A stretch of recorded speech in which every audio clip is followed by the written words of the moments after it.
Assalamualaikum warahmatullahi wabarakatuh. Saya Emi Yuliani, calon guru penggerak angkatan 7 dari SD Negeri 18 Pontianak Barat, Kalimantan Barat. Tugas kali ini adalah aksi nyata modul 1.4 budaya positif. Sebagai fasilitator adalah Bapak Muhammad Anwarudin dan Ibu Mas Pupah Umukori sebagai pengajar praktik. Tugas aksi nyata modul 1.4 terdiri dari video diseminasi sekaligus kesepakatan kelas. Assalamualaikum warahmatullahi wabarakatuh. Hamdan wa syukranillah, salatan wa salaman ala rasulillah, la nabi ba'dah. Alhamdulillah, segala puji hanya bagi Allah, Tuhan seru sekalian alam, yang telah melimpahkan rahmat-Nya sehingga kita dapat menjalankan kegiatan kita pada siang hari ini. Salawat serta salam marilah kita sanjungkan kepada junjungan kita Nabi besar Muhammad SAW. Semoga di akhir kelak kita mendapat syafaatnya. Amin. Yang saya hormati Bapak Haji Burhanuddin selaku Kepala Sekolah selaku Kepala SDN 18 Pontianak Barat, dan guru-guru serta staf tata usaha SD Negeri 18 Pontianak Barat. Bapak Ibu yang saya hormati, sebelumnya izinkan saya untuk membacakan susunan acara pada siang hari ini. Pada kegiatan diseminasi budaya positif di sekolah, hari ini untuk acara yang pertama yaitu pembukaan, yang kedua mendengarkan lagu Indonesia Raya, yang ketiga pembacaan doa, yang keempat sambutan sekaligus pembukaan kegiatan diseminasi budaya positif oleh Bapak Kepala Sekolah, dan yang kelima pembagian kelas. Kita lanjutkan ke acara yang kedua, yaitu mendengarkan lagu Indonesia Raya. Rekan-rekan dimohon berdiri.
Pembacaan doa kepada Bapak Ridwan SPDI, kami mohon untuk memimpin doa pada siang hari ini.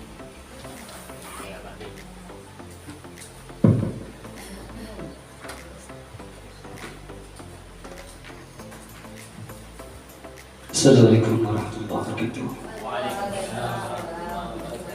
Sebelum kita berdoa, mari kita berfatihah agar nyanyi kita hari ini, hajat-hajat kita hari ini Allah kabulkan. Allah kulli niyatin salihah billahi ta'ala wa syafaat Nabi Muhammad sallallahu alaihi wasallam. Bismillahil Fatihah.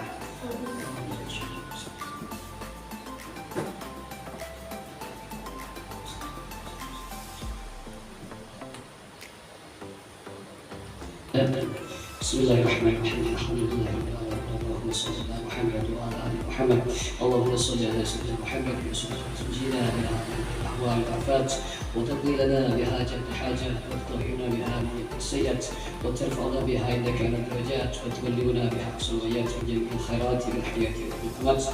Rabbana atina fid dunya hasanah wa fil akhirati hasanah wa qina adzabannar.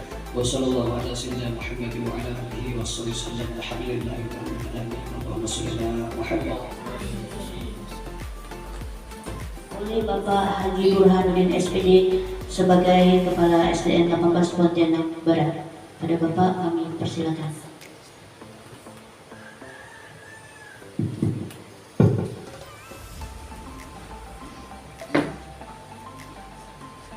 Terima kasih.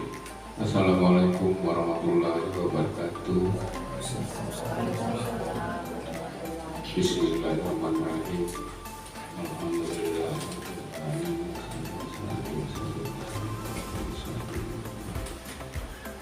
Yang berbahagia guru penggerak dan Bapak Ibu yang pada hari ini hadir dalam kegiatan diseminasi guru penggerak angkatan keberapa itu? Angkatan ke-7. Ya, angkatan ke-7. Jadi kita masuk pada 7 angkatan. Mudah-mudahan di angkatan berikutnya muncul guru penggerak yang baru. Maka ada mimpi kita tidak bisa berbuat apa-apa. Insya Allah dengan mimpi itu kita dapat mewujudkan dan bagaimana cara mewujudkannya. Maka itu diseminasi guru penggerak hari ini kita buka dengan mengucapkan Bismillahirrahmanirrahim. Kita buka.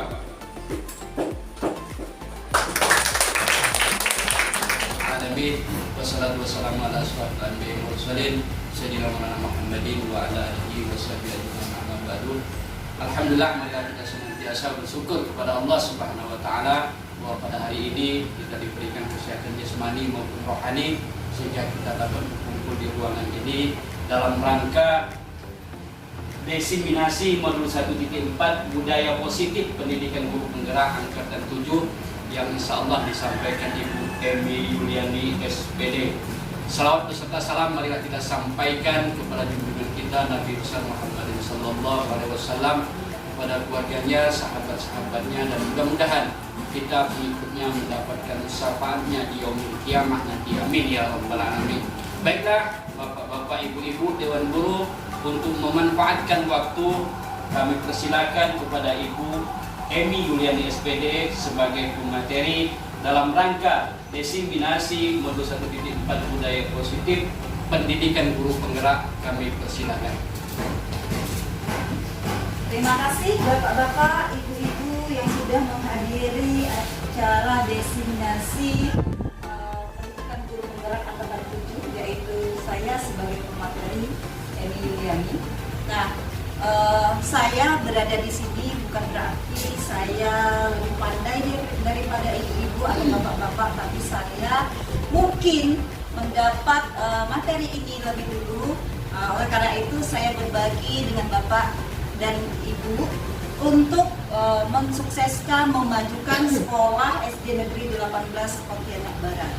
Saya lanjutkan Bapak Ibu, yaitu diseminasi modul 1.4 budaya positif. Nah, apa sih diseminasi itu, Bapak, Ibu? Ada yang tahu? Saya, Bu, yaitu penyebar luasan informasi. Terima kasih Bapak Robi. Ya, diseminasi adalah penyebar luasan informasi atau pemberian informasi kepada kelompok target sasaran ataupun individu untuk memperoleh informasi yang bermanfaat agar informasi tersebut bisa dimanfaatkan dengan baik. Lanjut.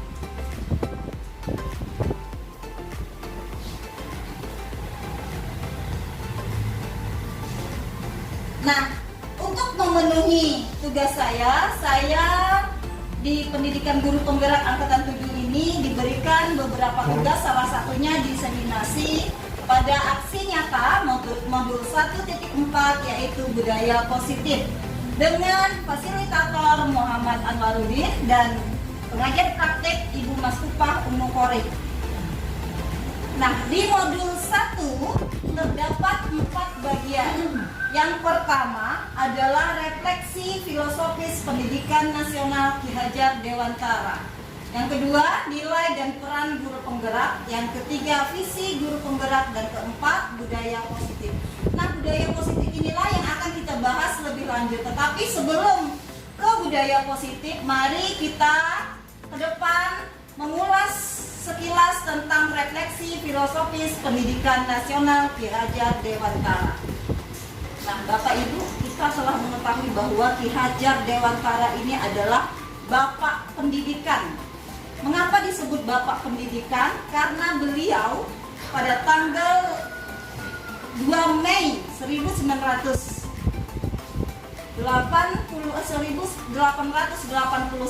tepatnya lahir ke dunia. Nah, beliau inilah yang mencetuskan program-program pendidikan yang sangat membantu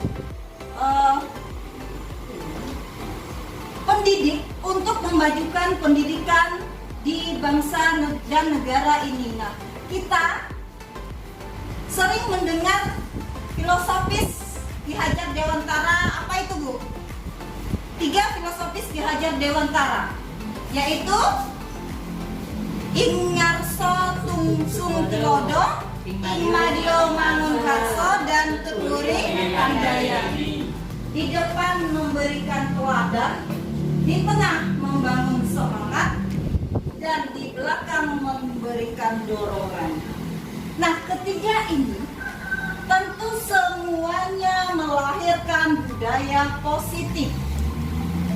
Untuk melahirkan budaya positif harus dibantu atau didorong oleh nilai-nilai dan peran guru. Jadi bukan hanya guru penggerak. Guru penggerak baru sekarang dicetuskan, baru sekarang kita kenal. Tapi guru itu sudah berabad-abad yang lalu kita kenal. Nah, disinilah kita membantu murid-murid kita, menuntun murid-murid kita untuk membangun budaya positif.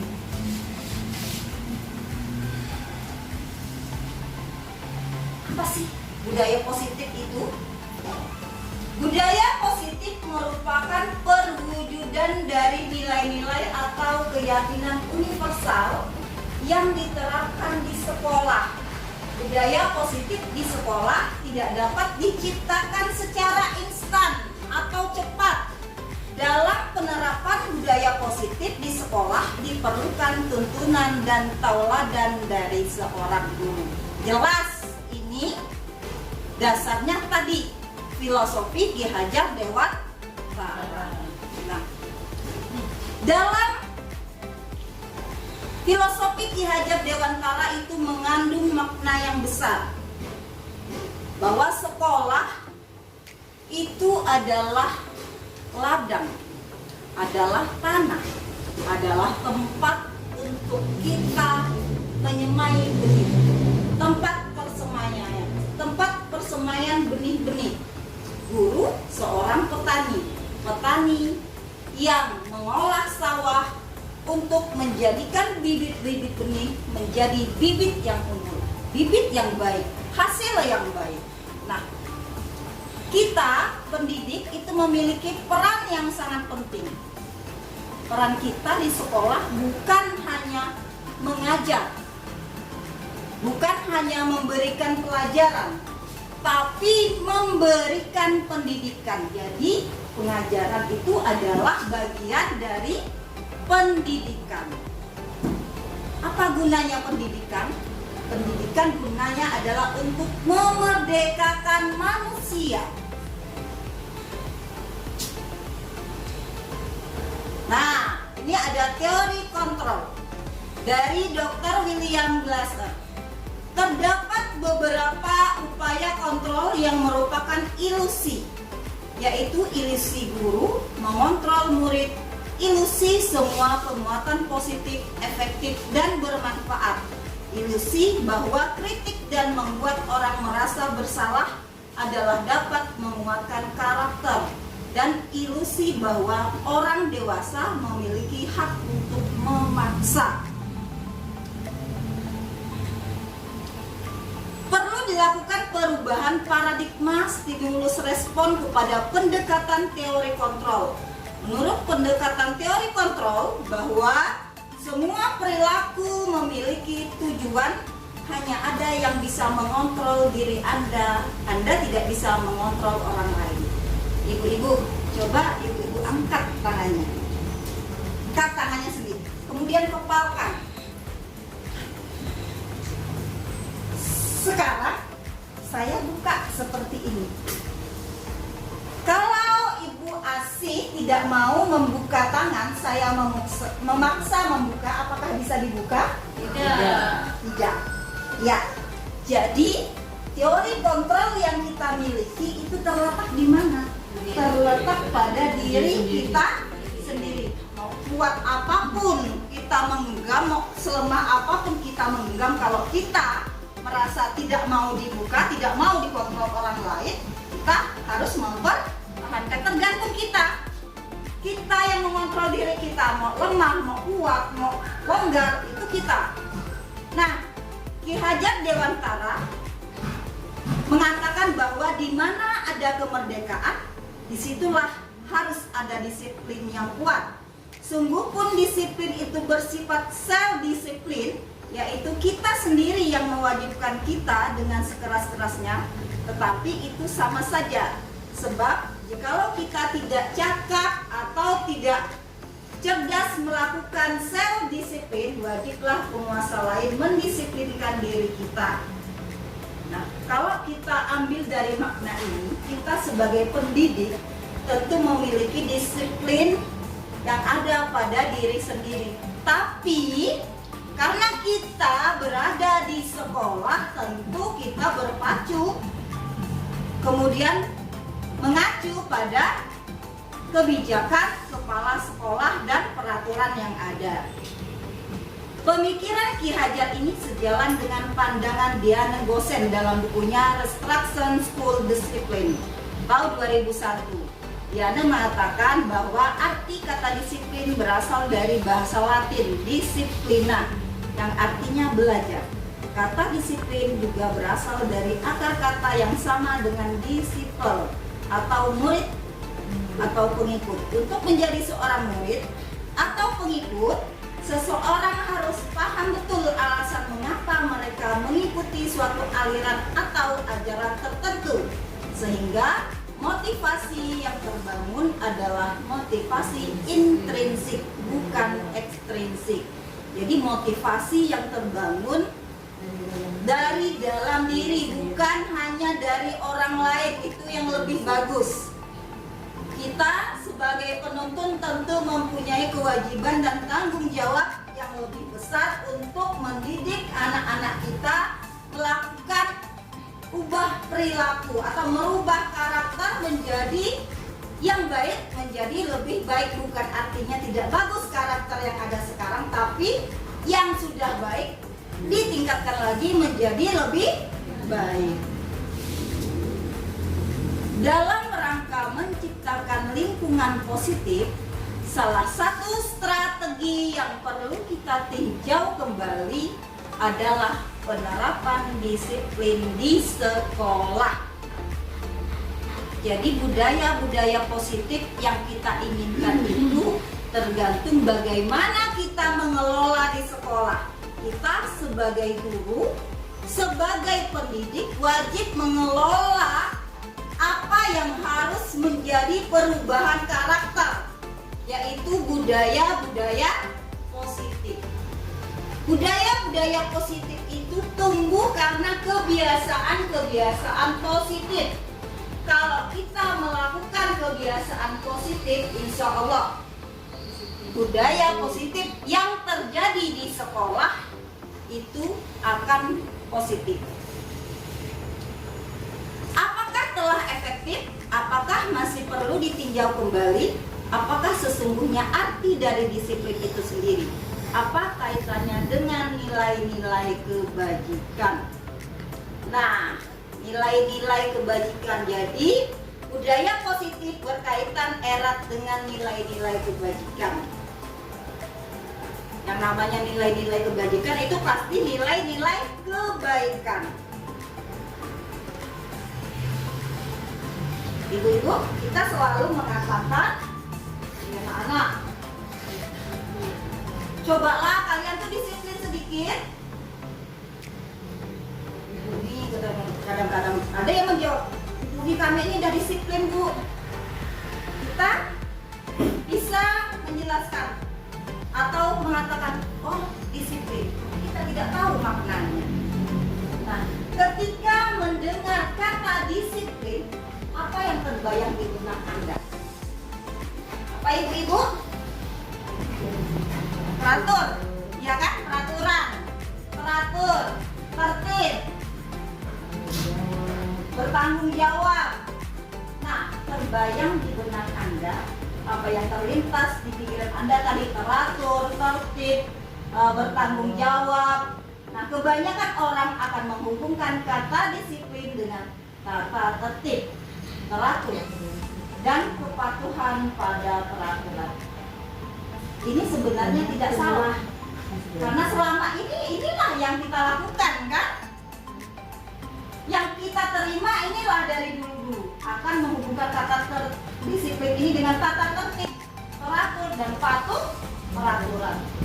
Anak-anak, coba kalian disiplin sedikit supaya tidak melanggar peraturan. Nah, kan ujung-ujungnya peraturan yang disebut. Dalam budaya kita, makna kata disiplin dimaknai dengan menjadi sesuatu yang dilakukan seseorang pada orang lain untuk mendapatkan kepatuhan.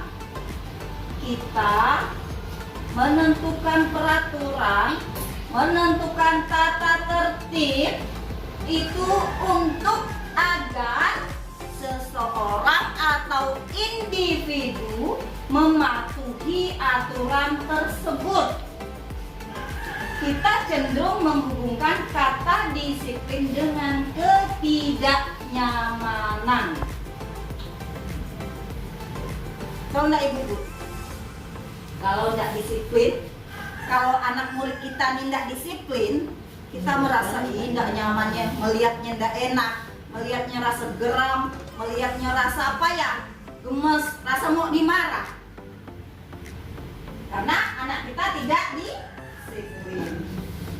Nah, Ki Hajar menyatakan bahwa untuk mencapai kemerdekaan atau dalam konteks pendidikan kita saat ini, menciptakan murid yang merdeka, syarat utamanya harus ada disiplin yang kuat.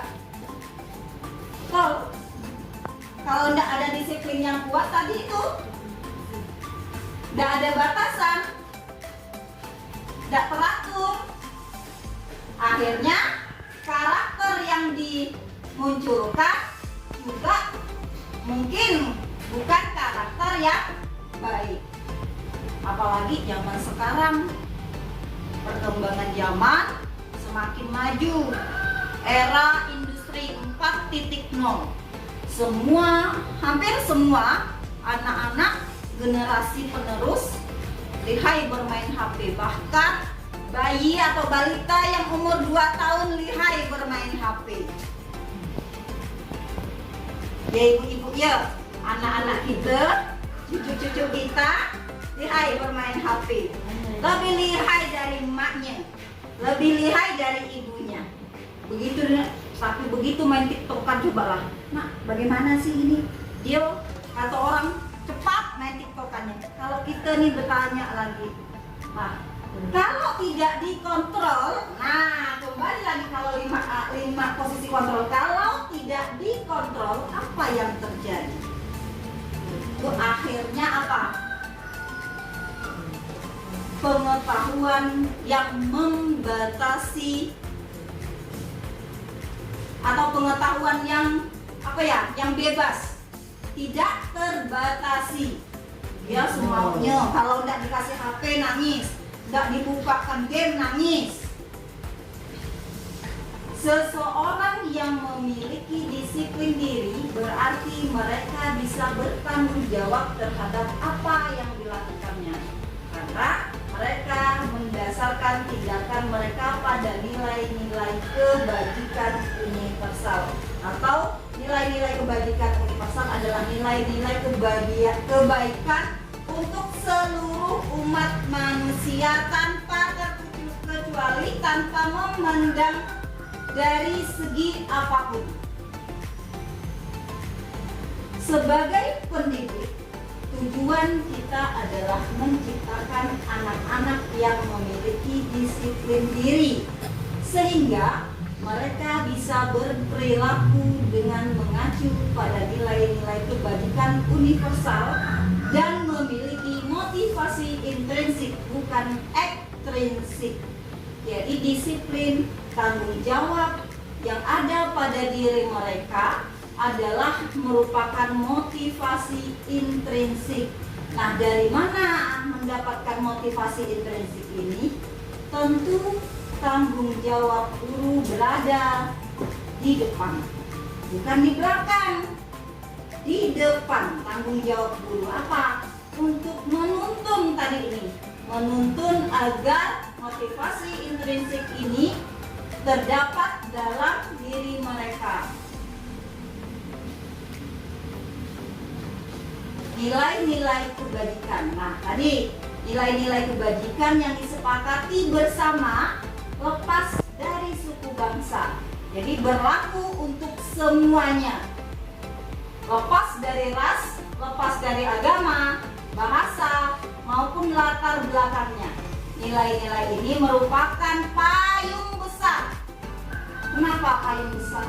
Payung besar yang akan membuat kita terlindung dari sikap dan perilaku yang dapat merugikan.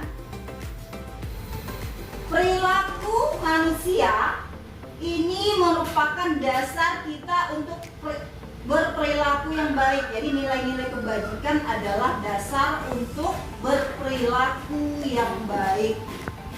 Contohnya apa ya nilai-nilai kebajikan? Saling menghormati. Itu termasuk nilai kebajikan atau menghargai. Kemudian kesehatan. Contoh, ada tulisan dilarang merokok. Sekolah dilarang merokok. Nah, itu termasuk nilai kebajikan. Nilai kebajikannya apa di situ? Menjaga kesehatan. Adapun nilai-nilai kebajikan yang diterima secara universal lepas dari latar belakang budaya, suku, bangsa, dan lainnya adalah hal-hal seperti keadilan, kehormatan, peduli, integritas, kejujuran, pelayanan, keamanan, kesabaran, tanggung jawab, mandiri, berprinsip, keselamatan, kesehatan masyarakat, dan masih banyak lagi nilai-nilai kebajikan universal yang lain. Ada 5 nilai universal secara umum. Nah, ini sama nilai-nilai kebajikan menurut Diana Gosan.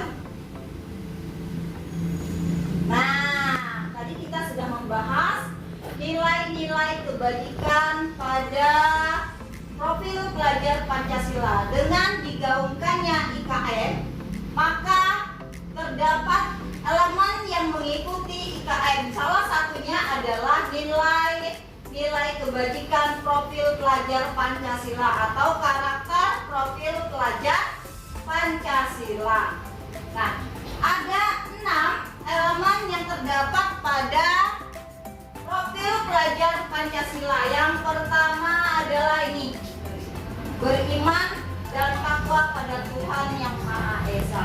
Tentu pertama sekali yang kita inginkan pasti ini, anak-anak kita, bukan hanya anak kandung tapi anak didik kita pasti ingin anak yang beriman, takwa terhadap Tuhan Yang Maha Esa. Untungnya kita bersyukur untuk melatih ini di SD Negeri 18 Pontianak Barat.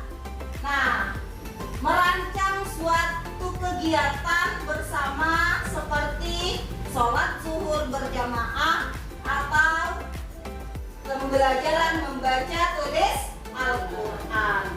Kemudian yang kedua, mandiri. Apa itu mandiri? Anak-anak kita dilatih untuk belajar mandiri. Contohnya yang paling mudah, mereka mengerjakan tugas yang diberikan secara mandiri dan mencari jika ada kesulitan, bertanya kepada orang lain atau mencari sendiri pengetahuan-pengetahuan baru yang bermanfaat. Kemudian bernalar kritis. Nah, ini sudah jelas. Bernalar kritis, berkebinekaan global, bersangkut paut dengan suku, ras, bangsa, dan agama. Jadi tidak membedakan perbedaan yang ada dalam suatu kelas atau di sekolah. Kemudian bergotong royong, kreatif. Nah, keenam ini ada dalam elemen profil pelajar Pancasila yang sekarang digaung-gaungkan dalam kurikulum Merdeka Belajar.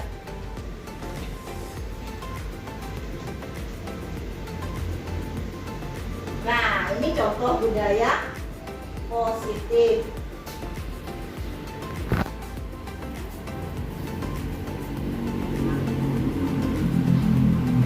Di dalam budaya positif ada perbedaan 3 elemen, yaitu hukuman, konsekuensi, dan restitusi.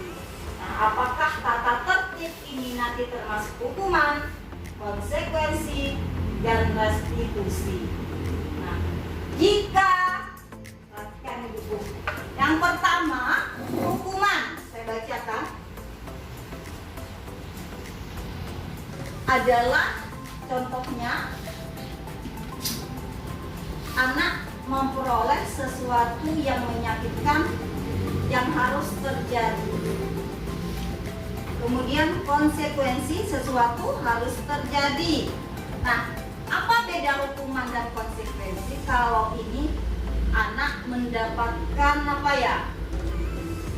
kesusahan atau hal yang menurut mereka memalukan atau menyakitkan. Kemudian restitusi merupakan pilihan. Nah, dari semua ini, hukuman, konsekuensi, dan restitusi dapat disimpulkan apabila hukuman ini anak belajar menyembunyikan kesalahan. Jadi kalau dia salah karena dia takut untuk dihukum, maka apa yang terjadi biasanya? Berbohong. Iya benar ibu, berbohong. Karena apa? Menyembunyikan kesalahan. Kalau konsekuensi, dia salah, oh saya tahu kalau saya salah harus ini. Nah, tapi restitusi, anak belajar memecahkan masalah. Jadi dia bukan hanya tahu, tapi bisa mencari masalah yang dihadapi. Saya nih berbuat salah, tahu saya berbuat salah. Nah, itu sampai konsekuensi. Tapi kalau saya berbuat salah supaya hari ke depan atau selanjutnya tidak berbuat salah, apa yang harus saya lakukan? Itu adalah restitusi. Nah, nih ibu, kenapa hukuman biasanya dapat membuat anak berbohong atau menyembunyikan kesalahan? Hukuman bersifat tidak terencana atau tiba-tiba. Anak atau murid tidak tahu apa yang akan terjadi dan tidak dilibatkan. Hukuman bersifat satu arah dari pihak guru yang memberikan dan murid hanya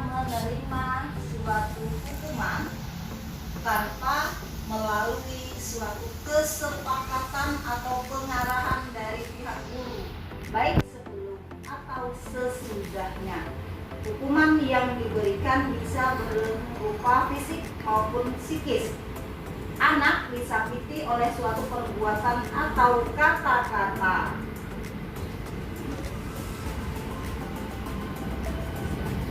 Ini apa yang saya alami, mungkin apa yang ibu-ibu dan bapak-bapak juga alami. Sebenarnya tanpa sengaja kita sudah mengurangi hukuman ini. Benar nggak ibu-ibu?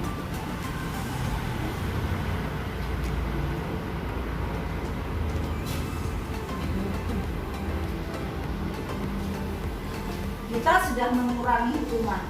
Coba kalau guru-guru saya ibu ya, misalnya kalau kelahi langsung dimasukkan dalam lemari, itu saya pernah. Benar nggak ibu-ibu? Benar kan? Atau langsung dicubit, atau tidak mengerjakan PR langsung plak tangan pakai penggaris, kebiasaan nggak ngerjakan PR.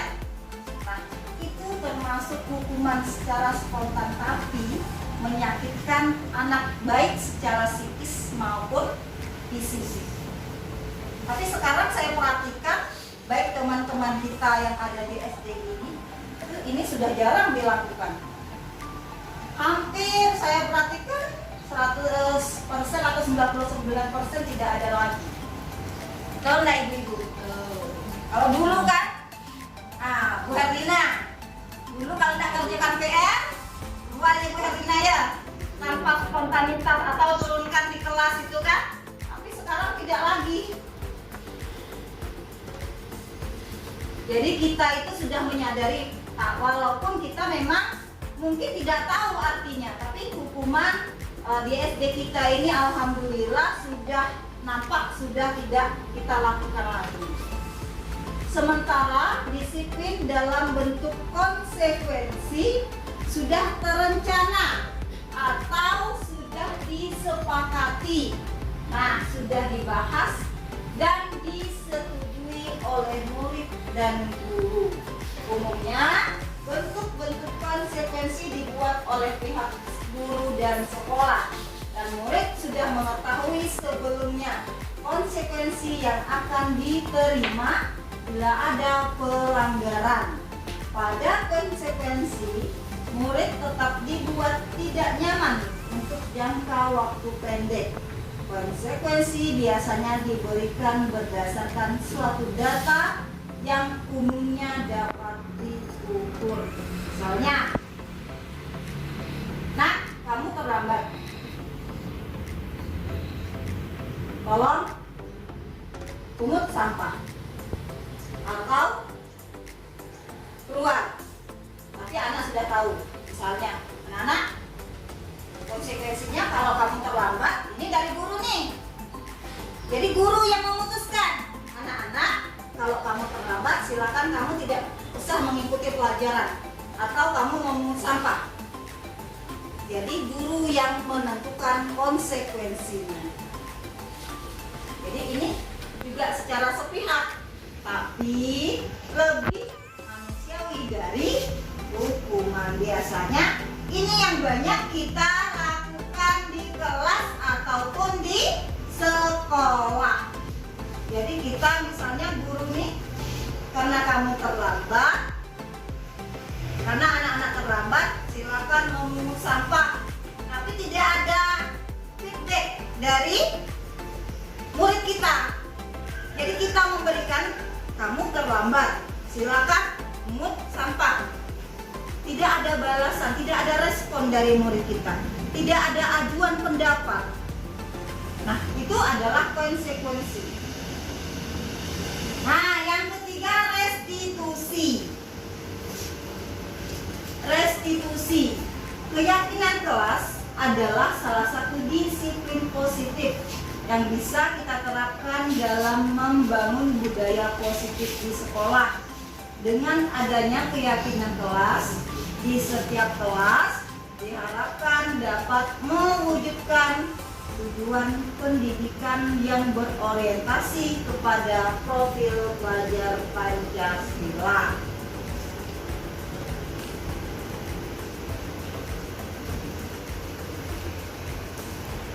ini pembentukan keyakinan kelas.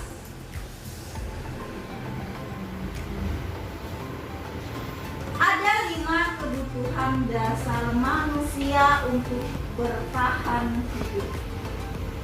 Pertama, kasih sayang dan rasa diterima. Ini pasti. Kemudian penguasaan. Jadi orang tua atau anak-anak, mereka istilahnya membutuhkan diakui. Ini adalah pengakuan, sama dengan pengakuan. Kemudian kesenangan. Dan selanjutnya adalah kebebasan. Nah, yang jelas, yang utama adalah untuk bertahan hidup. Kalau tidak senang, contohnya ini, mereka kita kasih pelajaran matematika. Nah, kan tidak semua murid kita senang matematika. Ini banyak yang kurang senang matematika. Lalulah dia berulang. Begitu pelajaran matematika selalu tidak masuk kelas. Nih, tidak masuk kelas, atau kalau masuk kelas dia keluar dari kelas.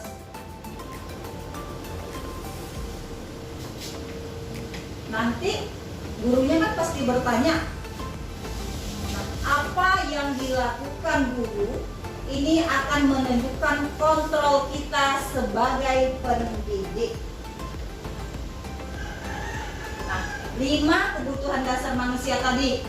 Kebutuhan bertahan hidup atau survival adalah kebutuhan yang bersifat fisiologis untuk bertahan hidup, misalnya kesehatan, rumah, dan makanan. Kebutuhan biologis sebagai bagian dari proses reproduksi, termasuk kebutuhan untuk tetap bertahan hidup. Yang kedua, kebutuhan kasih sayang dan rasa diterima merupakan kebutuhan psikologis. Kebutuhan untuk disayangi dan diterima meliputi kebutuhan akan hidup dan koneksi sosial, kebutuhan untuk memberikan dan menerima kasih sayang, dan kebutuhan untuk merasa menjadi bagian dari suatu kelompok.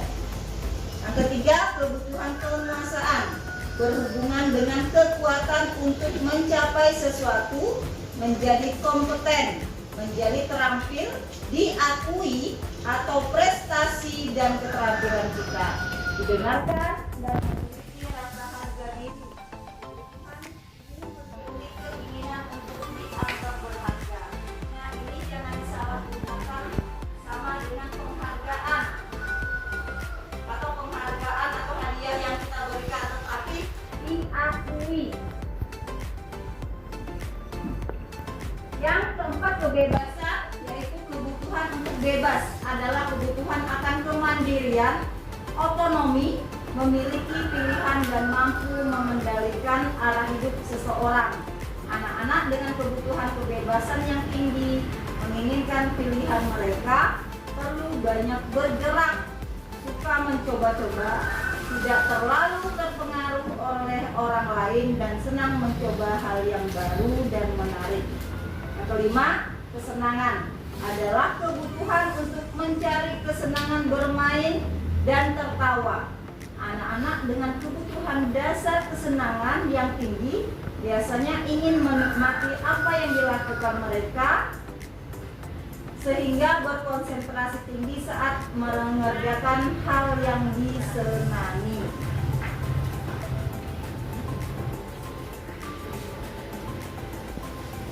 Terdapat suatu program disiplin positif yang berpusat pada murid yang dikembangkan oleh Dian Gosen. Posisi kontrol. Tapi sebelum itu, ibu udah ngantuk ya Bu ya? Nah,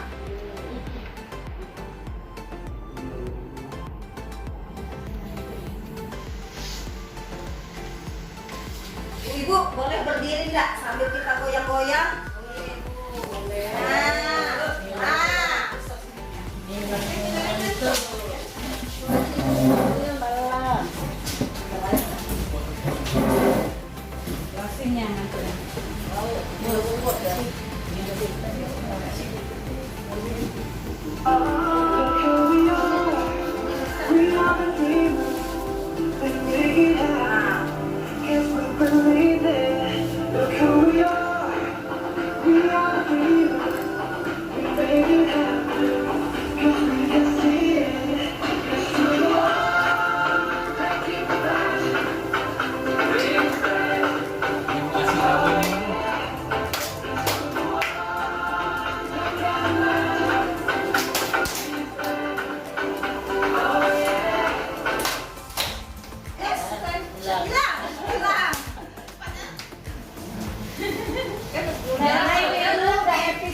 Nah, selanjutnya ibu-ibu.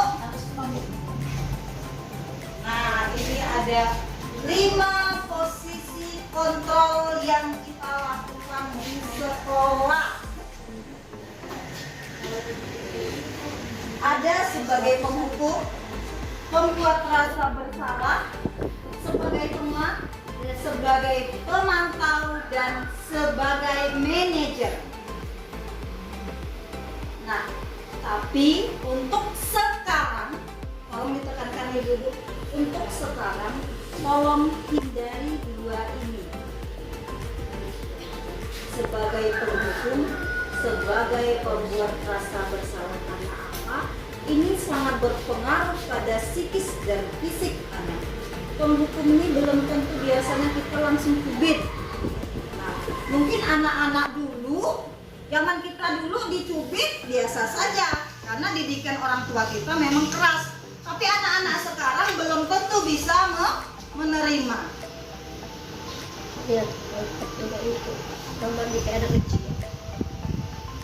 Nah, contoh posisi menghukum. Contoh, seorang penghukum bisa menggunakan hukuman fisik maupun verbal. Seorang penghukum nada suaranya tinggi, bahasa tubuh, mata melotot, dan jari menunjuk menghardik. Hasilnya, kemungkinan murid marah dan mendendam atau bersifat agresif bisa jadi sesudah kembali duduk, murid tersebut akan mencoret-coret bukunya atau meja tulisnya. Lebih buruknya lagi, sepulang sekolah, murid melihat motor atau mobil bapak ibu guru dan akan menggores kendaraan tersebut dengan paku. Mungkin kalau SD belum kita temukan, tapi kalau SMP dan SMA ada yang bisa kita temukan itu. Nah, mahasiswa juga begitu. Nah, mobil dosen ada yang dikempreskan. Jadi itulah akibatnya jika kita terlalu mengedepankan posisi menghukum atau posisi penghukum. Nah, di posisi ini murid akan memiliki penilaian diri yang buruk tentu tentang diri mereka. Jadi mereka seolah-olah tidak berguna, tidak bermanfaat. Murid merasa tidak berharga dan telah mengecewakan orang-orang yang disayanginya. Kemudian ada namanya pembuat merasa bersalah atau pembuat rasa bersalah. Contohnya, nak, kamu ini sangat mengecewakan ibu. Ibu nggak suka kamu. Nah, itu adalah pembuat rasa bersalah. Nada suara memelas, halus, sedih, bahasa tubuh merapat pada anak atau lesu. Tadi, kamu ini bagaimana ya? Kamu sudah berjanji dengan ibu tidak akan terlambat lagi. Kamu kenapa ya sering mengecewakan ibu? Ibu benar-benar kecewa sama kamu. Nah, ini tentu kita menanamkan rasa bersalah. Saya bersalah dengan ibu ini. Tapi belum tentu dia mau minta maaf. Pada posisi ini biasanya guru akan bersuara lebih lembut tadi. Kemudian hasilnya murid akan merasa bersalah telah mengecewakan ibu atau bapak gurunya. Murid akan merasa menjadi orang yang gagal dan tidak sanggup membahagiakan orang lain. Sebagai teman, guru pada posisi ini tidak akan menyakiti murid, namun akan tetap berupaya mengontrol murid melalui persuasi. Posisi teman pada guru bisa negatif ataupun positif. Positif di sini berupa hubungan baik yang terjalin antara guru dan murid. Guru di posisi teman menggunakan hubungan baik dan humor untuk mempengaruhi seseorang. Ini biasanya suka-suka bercanda. Nah, bergurau atau bercanda boleh sekali-sekali kita lakukan, tetapi tidaklah boleh sering-sering. Karena apa? Juga akan menimbulkan dampak negatif pada diri anak. Nanti akan apa dia? Salah satunya ibu contohkan. Tolong ibu contohkan. Kalau kita sering dia merasa dia tuh dengan guru tuh kayak mana gitu kan? Tidak ada batasan. Kayak kawan juga saling menghargai gurunya. Jadi dianggapnya gurunya temannya. Bisa jadi kalau sering bercanda dia manggil gurunya boy atau udah menghargai lah.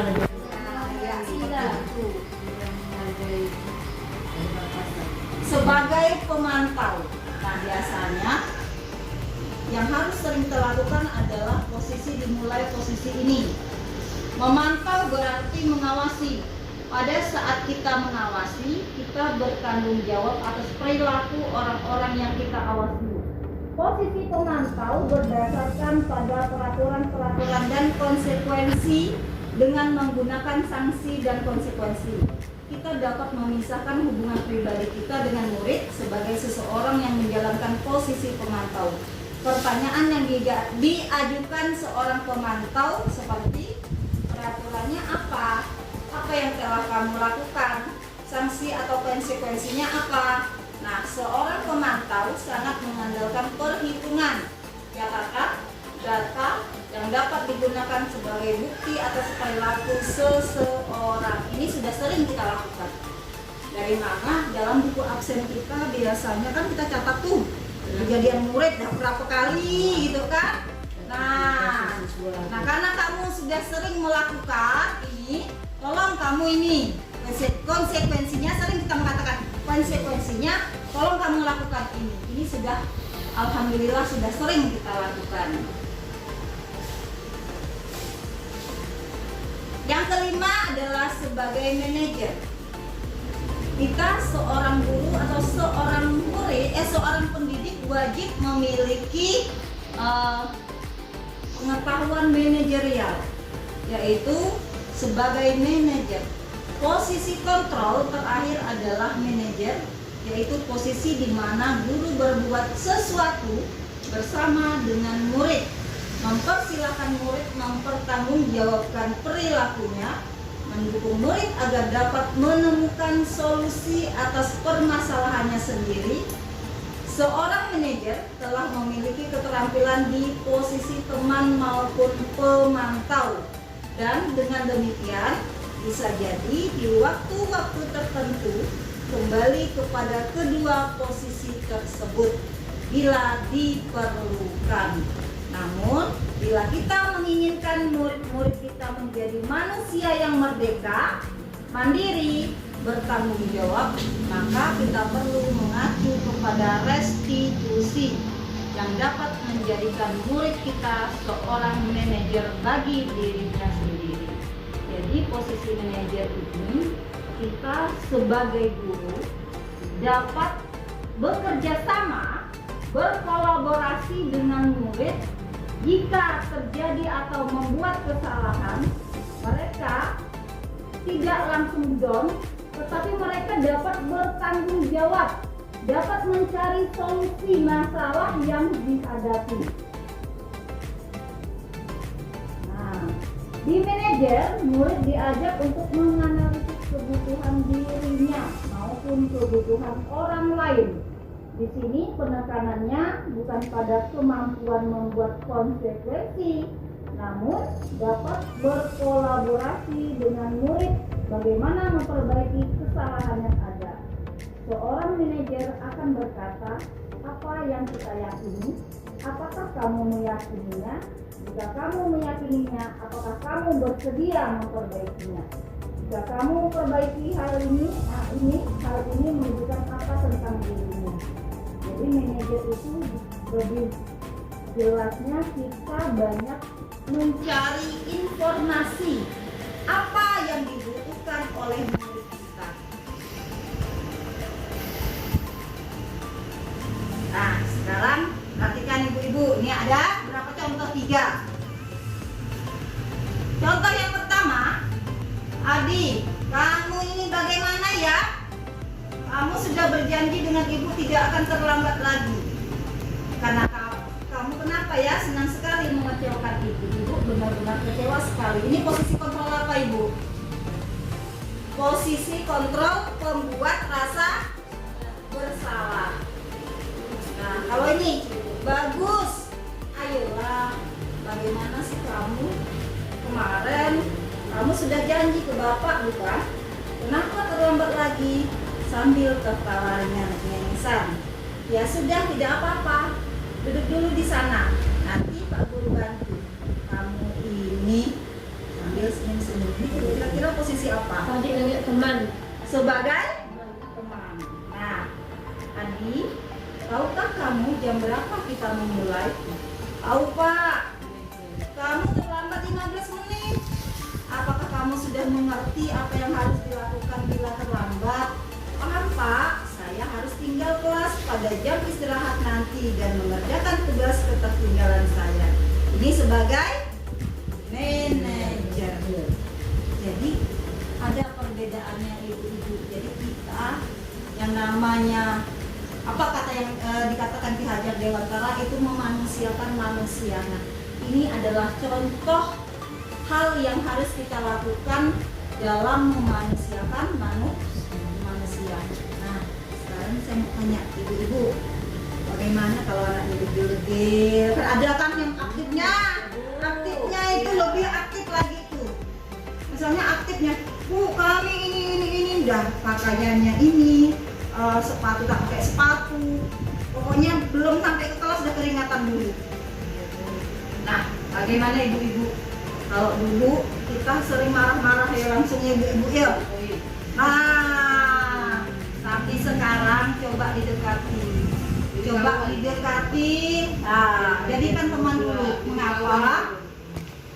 Karena kita tidak tahu ibu-ibu. Betul Bu Ita. Masalahnya apa di rumah? Saya. Nah, betul. Temukan masalahnya. Entah mungkin dia kurang tadi kebutuhan dasar manusia, kurang kasih sayang, nah kurang dihargai, kan? Jadi tidak langsung kita marah, temukan dulu apa masalahnya di rumah. Misalnya macam kasusnya. Betul. sekolah kita ini dah macam-macam kasusnya, jadi banyak masalah ya dihadapi anak. Contohnya saja pagi-pagi kita upacara, tadi itu banyak yang ke UKS, banyak ke UKS. Lalu kita berbicara, kalian ini setiap hari paling banyak kalau sudah hari Senin ini masuk UKS.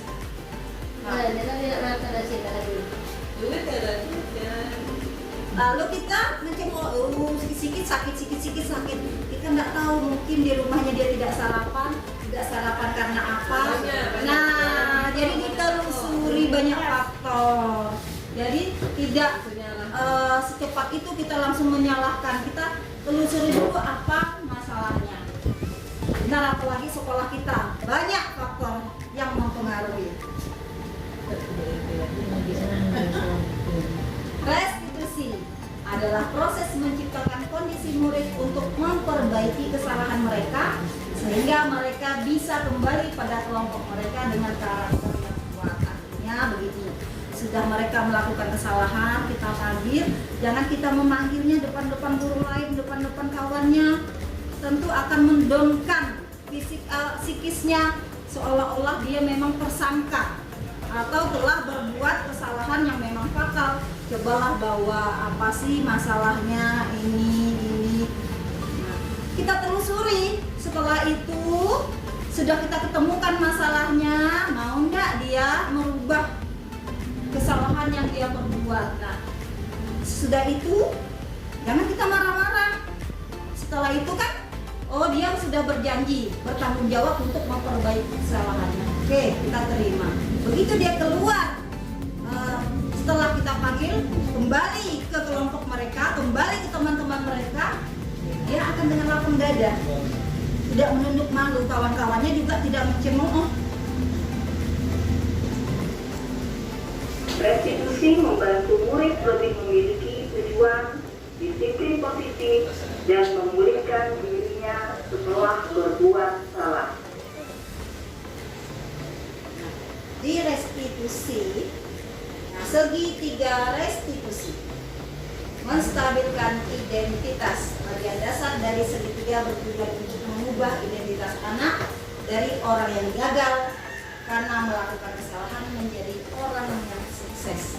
Jadi gagal mereka anggap suatu pembelajaran, mereka anggap suatu pengalaman untuk menjadi seorang yang sukses.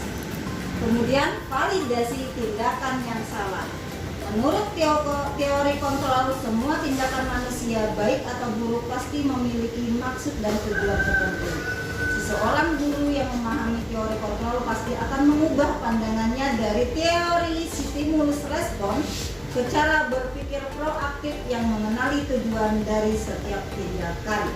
Kemudian menanyakan keyakinan kelas. Ketika identitas sukses telah tercapai langkah 1 dan tingkah laku yang salah telah divalidasi, langkah 2, maka anak akan siap untuk dihubungkan dengan nilai-nilai yang dia percaya. Ini bisa dipraktekkan di kelasnya. Jadi buat keyakinan kelas atau kesepakatan kelas. Jadi kalau dia tidak ngerjakan PR, sepakat kita berembuk. Nah, apa yang harus dilakukan? Jadi tidak ada nanti penyesalan. Jadi mereka sudah tahu kalau mereka tidak membuat PR, oh saya harus ini. Tapi harus sesuai dengan kesalahan. Nah, ini praktek saya sebentar. Kemarin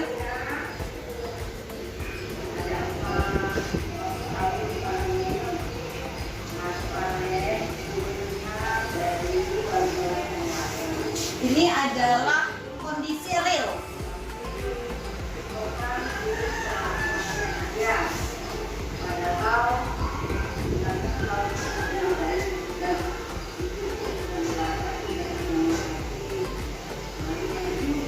Walaupun tidak sempurna, tapi saya berusaha untuk melakukan penerapan restitusi.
Ya, jadi itu Bu contohnya kemarin ada juga satu kasus yaitu salah satu tidak memakai seragam lengkap.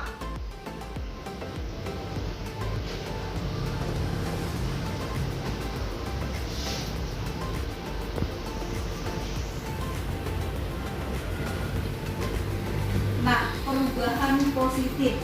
Nah, dari kesemua kebutuhan dasar manusia, teori kontrol tadi itu adalah karakter adalah yaitu perubahan, muaranya pada perubahan positif. Nah, cara berpikirnya yaitu perubahan cara berpikir yang saya rasakan adalah dalam menciptakan budaya positif hendaknya dimulai dari diri sendiri. Yaitu karena kontrol kita berada pada diri sendiri, dimulailah dengan diri sendiri. Percuma kalau kita mengajak orang lain berbuih-buih mulut kita, berbusa-busa mulut kita, kalau kontrol orang itu tidak mau, ya tidak akan bisa. Ya, kita hanya berusaha, misalnya saya PGP yang tadi Ibu Bapak katakan slogannya bergerak bergerak menggerakkan. Saya sudah berbuat, tapi kawan-kawan misalnya belum ada karena misalnya lain hal atau sesuatu dan lain hal sehingga belum bisa melakukan itu. Kan saya tidak bisa memaksa. Karena kontrolnya itu berada pada ibu-ibu. Tapi saya sudah berusaha untuk bergerak dan menggerakkan. Nah, hal yang sudah baik dan yang harus diperbaiki.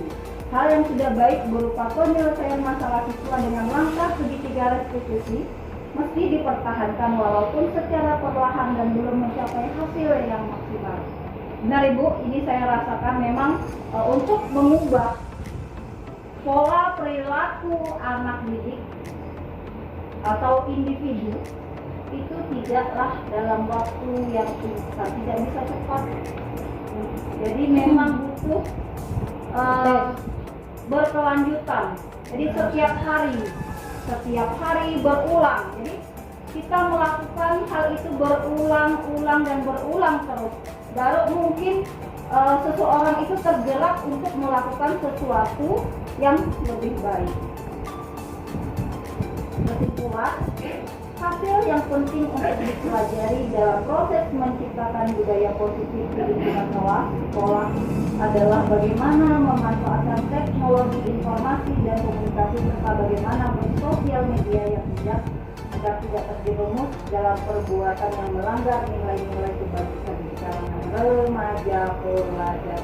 Jangankan remaja pelajar, kita yang sudah tua-tua nih, kalau sudah bermedia sosial, nah pasti takutnya salah-salah, nggak tahu kita pencet apa, maklumlah, nggak hafal kadang-kadang. Ada saja, contohnya saya kemarin tahu-tahu dapat WA dapat paket dari London. Nggak tahu dari mana, pengirimnya seorang perempuan Mrs. minta ongkos dia cukai sebanyak 6 juta. Coba kalau saya lagi.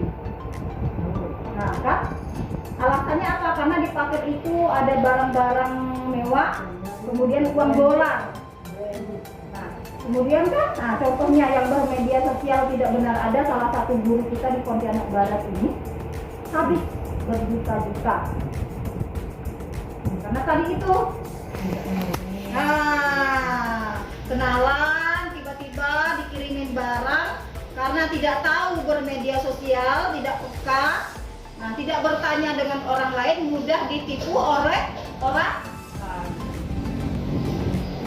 Jadi pesan saya, kita sama-sama pendidik di SD Negeri 18 saling bahu-membahu, saling mendukung untuk menjadikan SD Negeri 18 Pontianak Barat ini mempunyai kebiasaan-kebiasaan yang positif sehingga menjadi sebuah atau sesuatu yang menjadikan budaya positif. Nah, saya rasa cukup sekian materi yang saya sampaikan untuk diseminasi kali ini. Lebih dan kurangnya saya mohon maaf. Kelebihan itu hanya datang dari Allah dan kekurangan itu datang dari diri saya sendiri. Saya akhiri, wabillahi taufiq wal hidayah. Wassalamualaikum warahmatullahi wabarakatuh. Waalaikumsalam warahmatullahi wabarakatuh.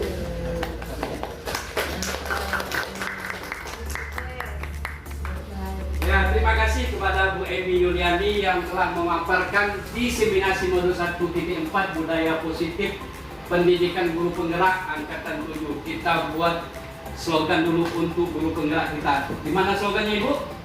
Tergerak, bergerak, dan menggerakkan. Coba kita ulang Ibu sama-sama. Tergerak, bergerak, dan menggerakkan. Demikianlah akhir kata, wabillahi taufiq wal hidayah. Wassalamualaikum warahmatullahi wabarakatuh. Waalaikumsalam warahmatullahi wabarakatuh.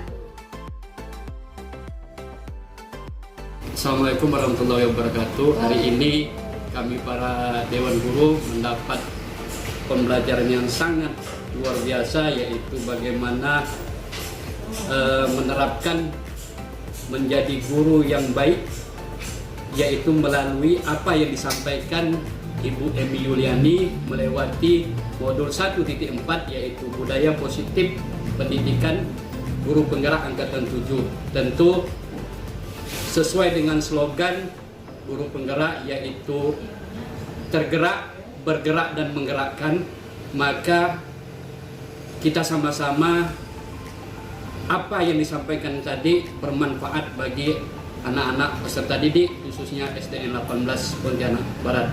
Kami merasa terbantu sebagai Dewan Guru untuk menjadi guru yang lebih baik. Terima kasih. Wabillahi taufiq wal hidayah. Wassalamualaikum warahmatullahi wabarakatuh.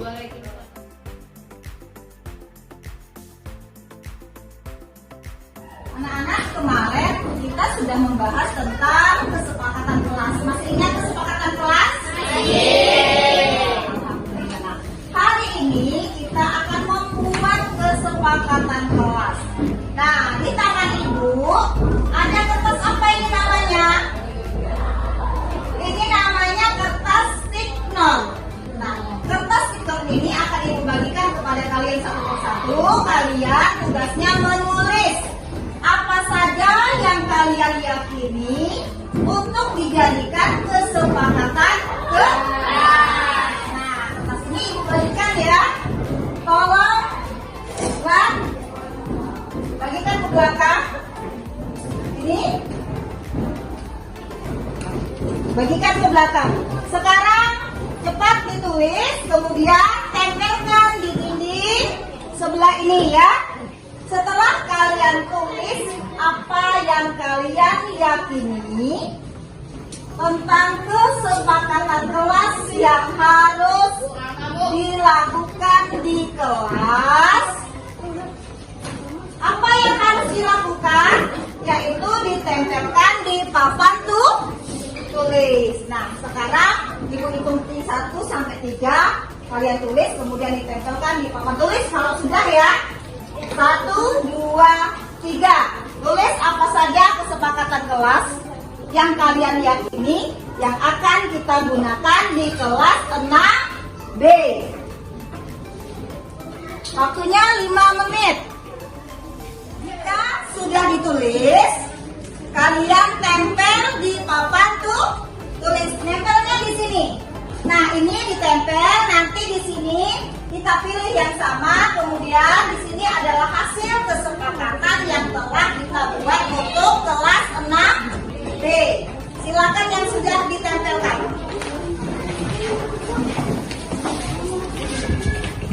Tempelkan saja di mana? Nah, ya, kalau sudah kembali ke tempat duduknya. Udah jangan ngantri. Ya, kalau sudah kembali ke tempat duduknya.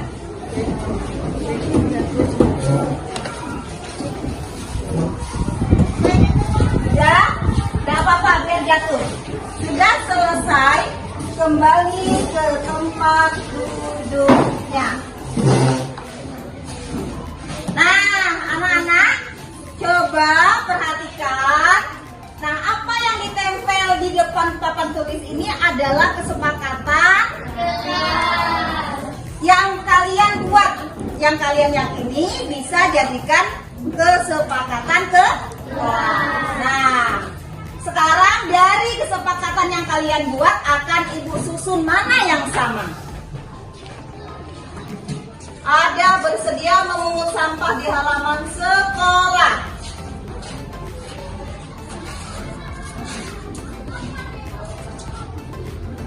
Ini ada beberapa yang sama.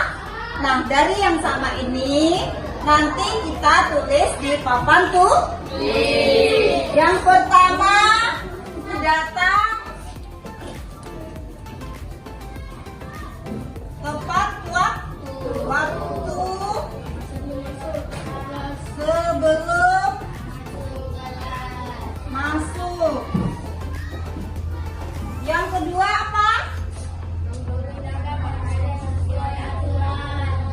Menggunakan pakaian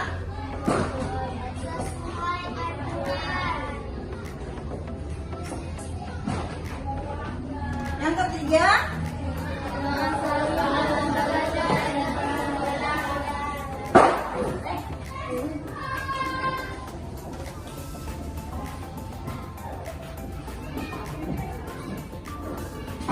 tempat apa?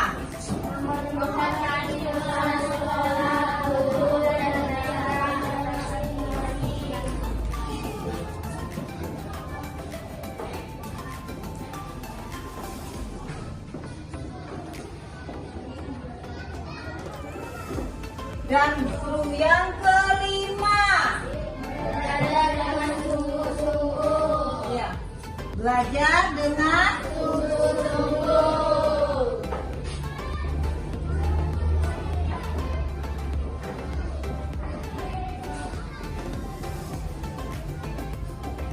Keenam, laksanakan piket dengan baik sesuai jadwal.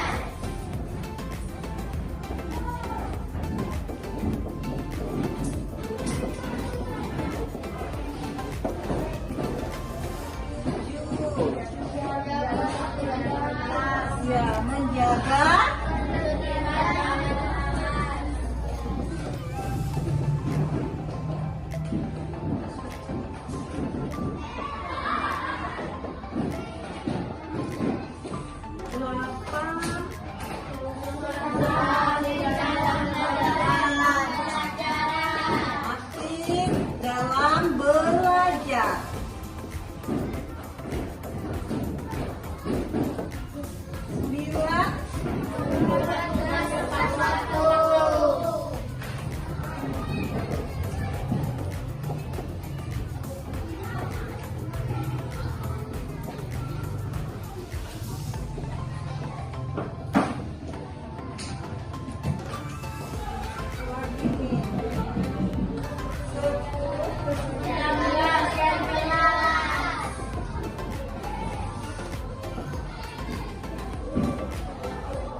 paket harus bersedia mengikuti sampah di halaman sekolah.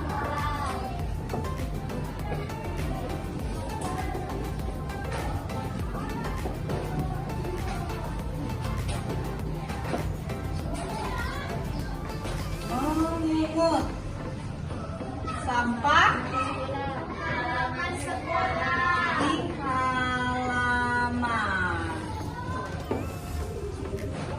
Baik, nah anak-anak, ini adalah hasil kesepakatan yang telah kalian buat. Ada berapa ini? 11. Ada 11. Nah, kenapa tidak semua ibu masukkan? Rata-rata sebenarnya apa yang kalian tulis itu sama. Jadi ibu ambil garis besarnya saja. Nah, terima kasih. Nah, kesepakatan kelas ini, nah inilah akan kita berlakukan di kelas ini mulai sekarang. Jadi kalau kemarin-kemarin kita mendengar adanya hukuman, sekarang kita mendengar adanya kesepakatan kelas.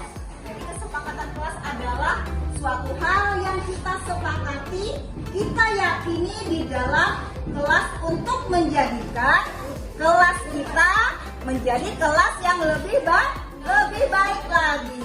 Terima kasih telah bersama-sama membuat kesepakatan kelas. Semoga dengan adanya kesepakatan kelas setiap diri kita ini menjadi lebih baik. Saya dapat kelas 6B hari ini Ibu Emi membuat kesepakatan kelas. Ternyata kesepakatan kelas sangat baik. Kalau kita melanggar apa yang sudah disepakati sudah ada aturan yang harus kita lakukan. Terima kasih Emi. Assalamualaikum warahmatullahi wabarakatuh. Saya Ira Sadi. Hari ini